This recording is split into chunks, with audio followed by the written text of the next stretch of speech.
So hello everyone, स्वागत है आप सबका हमारे इस यूट्यूब चैनल में। दोस्तों, अगर आपको भी पिलग्रिम के विटामिन सी सीरम यूज करने के बाद में पिंपल्स हो रहे हैं या फिर कोई भी विटामिन सी सीरम यूज करने के बाद पिंपल्स हो रहे हैं तो इसके 5 रीजंस हो सकते हैं। आज की वीडियो में मैं आपको बताऊंगा कि ये 5 रीजंस कौन कौन से हैं, किस तरीके से आप इस प्रॉब्लम को सॉल्व कर सकते हो ताकि आपके पैसे जो आपने सीरम खरीदा है वेस्ट ना हो और साथ ही साथ आपको बढ़िया रिजल्ट्स मिले। क्योंकि आपने पैसा खर्च किया सीरम के ऊपर तो यही सोच के किया होगा कि आपको अच्छे रिजल्ट्स मिले, लेकिन अब हो रहे हैं पिंपल्स, तो एक बहुत बड़ी प्रॉब्लम है। तो इस प्रॉब्लम को फटाफट से सॉल्व करते हैं। मैं आपकी प्रॉब्लम सॉल्व कर रहा हूं तो आप एक मेरी भी छोटी सी प्रॉब्लम सॉल्व कर दो।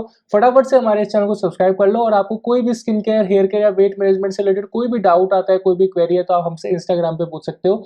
हमारा इंस्टाग्राम पे यूजर नेम है स्किन केयर वाले भैया। यहाँ पर आप हमारा यूजर नेम देख सकते हो। इसके ऊपर आकर आप जो भी डाउट है स्किन केयर, हेयर केयर से रिलेटेड पूछ सकते हो मुझसे फ्री ऑफ कॉस्ट। देखिए दोस्तों, विटामिन सी सीरम्स यूज करने के बाद में 5 प्रॉब्लम्स है जिनकी वजह से आपके एक्ने एंड पिंपल्स ट्रिगर हो सकते हैं। और लास्ट वाला जो 5th रीजन है दोस्तों, उसको ध्यान से सुनिएगा बिकॉज मोस्टली केसेस में जो पिंपल्स होते हैं वो उसी रीजन की वजह से होते हैं। सबसे पहला रीजन है दोस्तों स्किन पर्जिंग। देखिए दोस्तों, विटामिन सी एक एक्टिव इंग्रेडिएंट है और जब आप इसे अपनी स्किन के ऊपर अप्लाई करते हैं तो ये आपकी स्किन के सेल टर्नओवर की रेट को बढ़ा देता है, जस्ट लाइक रेटिनॉल। जिससे होता यह है कि आपकी स्किन में जो भी कॉमेडोन्स थे जो कि अभी तक आपके स्किन के अंदर है, जो दिख नहीं रहे, ये उन्हें भी सरफेस पे ले आता है, जिससे कि आपको लगता है कि आपके एक्ने और पिंपल्स बढ़ रहे हैं। लेकिन होता यह है कि आपकी स्किन के हीलिंग के प्रोसेस को स्पीड अप कर रहा है। जो कॉमेडोन 2 से 3 हफ्ते बाद या 1 हफ्ते बाद आने वाला था स्किन के सरफेस पे, वो थोड़ा सा जल्दी आ गया है। तो इसमें घबराने की कोई जरूरत नहीं है। ये एक तरह से आप इंडिकेशन मान सकते हैं कि आपका विटामिन सी सीरम ठीक ठाक काम कर रहा है। लेकिन ये जो प्रॉब्लम है जो कि आपके एक्ने ट्रिगर हुए हैं, ये 2 से 3 हफ्ते में अपने आप ही ठीक हो जाएगी। इसके लिए आपको कुछ भी करने की जरूरत नहीं है। सेकंड रीजन की बात कर लेते हैं दोस्तों। सेकंड रीजन है दोस्तों इरिटेशन। देखिए होता यह है कि आप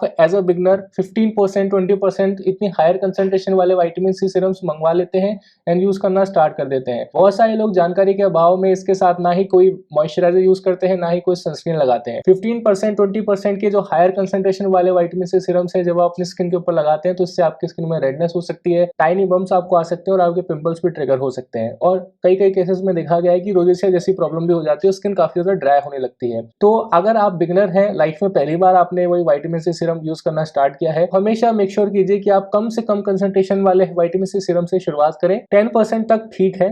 10% से ज्यादा अगर आप यूज कर रहे हैं, लाइक जैसे 15% यूज कर रहे हैं, 20% यूज कर रहे हैं, तो इसके साथ में एक अच्छे क्वालिटी का non comedogenic and ceramide based moisturiser use कीजिए एंड एक अच्छे क्वालिटी का सनस्क्रीन जो कि मिनिमम SPF 50 हो आपको यूज करना है। ठीक है जी, इस तरीके से आप इस प्रॉब्लम को खत्म कर सकते हैं। थर्ड रीजन की बात कर लेते हैं दोस्तों, वो है wrong form of vitamin C. देखिए दोस्तों, पिलग्रिम के विटामिन सी सीरम में आपको विटामिन सी EAA की फॉर्म में देखने को मिलता है जो कि है एथाइल एस्कॉर्बिक एसिड। देखिए ये विटामिन सी का सबसे ज्यादा स्टेबल फॉर्म है और सबसे ज्यादा इफेक्टिव फॉर्म भी है। लेकिन होता यह है कि किसी किसी केसेस में देखा गया है कि ये बहुत सारे लोगों को सूट नहीं करता है, बिकॉज काफी केसेस में लोगों की सेंसिटिव स्किन को ये इरिटेट कर सकता है, जिसकी वजह से उनके एक्ने पिंपल्स ट्रिगर हो सकते हैं। तो इस केस में भी आप सेकंड रीजन वाला उपाय अपना सकते हैं, वो है एक अच्छी क्वालिटी का मॉइस्चराइजर एंड सनस्क्रीन अप्लाई करना, और इस तरीके से आप इस प्रॉब्लम को सॉल्व कर सकते हैं। फोर्थ रीजन है दोस्तों कॉमेडोजेनिक प्रॉपर्टीज। देखिए होता यह है कि फॉर्मुलेशन में विटामिन सी के साथ साथ बहुत तरह के ऑयल, सिलिकॉन्स एंड कुछ एसेंशियल ऑयल्स भी डाले जाते हैं, जिसकी वजह से होता यह है कि स्किन के पोर्स में जाके उन्हें क्लॉग करते हैं।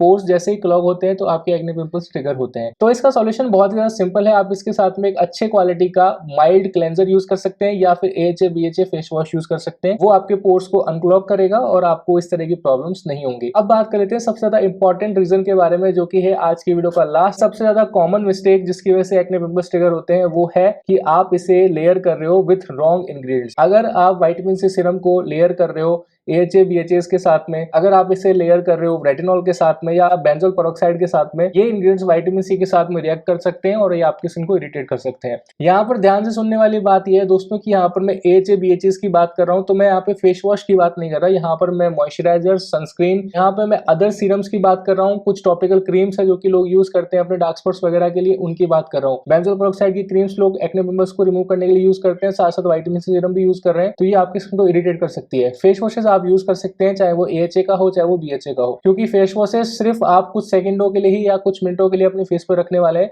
लेकिन जैसे आप सीरम लगाते हैं, टॉपिकल क्रीम्स लगाते हैं, ओवरनाइट आप रखते हैं, तो ये आपकी स्किन को इरिटेट कर सकती है और आपके स्किन बैरियर को भी डैमेज कर सकती है अगर आप विटामिन सी सीरम के साथ में से इस्तेमाल कर रहे हो। तो अब इस प्रॉब्लम को किस तरीके से आप सॉल्व कर सकते हो, तो एक सॉल्यूशन तो मैंने आपको बता दिया। इनके साथ में एक अच्छे क्वालिटी का ceramide based moisturiser sunscreen use कर लो। अगर आपको ऐसा लग रहा है कि सीरम आपको सूट नहीं कर रहा है तो कुछ दिनों के लिए सीरम को आप बंद कर दीजिए। अगर इस सीरम को बंद बंद करने के बाद आपके एक्ने पिंपल्स ठीक हो गए, इसका मतलब है कि सीरम आपको सूट नहीं कर रहा था। सेकंड चीज आप कर सकते हैं कि स्टार्टिंग में अगर आपको ऐसा लग रहा है कि मुझे सूट नहीं कर रहा, तो आप इसे वीक में सिर्फ 2 बार ही यूज करें, डेली बेसिस पे ना यूज करें। Twice a week is more than sufficient. जब आपको धीरे धीरे सूट करने लग जाए फिर आप इसकी फ्रीक्वेंसी को बढ़ा सकते हैं। ये छोटी छोटी चीजें हैं जिनका ध्यान अगर आप रखें अपने स्किन केयर रूटीन में, आप विटामिन सी सीरम को सेफली यूज कर सकते हैं और इसके आप बेनिफिट्स उठा सकते हैं और आपको किसी तरह का साइड इफेक्ट भी नहीं होगा। तो अगर आप पिलग्रिम के विटामिन सी सीरम को खरीदना चाहते हैं तो यहाँ पर अभी के अभी क्लिक कर दीजिए दोस्तों, यहाँ पर लिंक आ रहा होगा, तो आप यहाँ से इसे बाय कर सकते हैं एंड यूज करना स्टार्ट कर सकते हैं अपने स्किन केयर रूटीन में। दोस्तों मिलते हैं नेक्स्ट वीडियो में, तब तक के लिए आपसे शुभ रहे।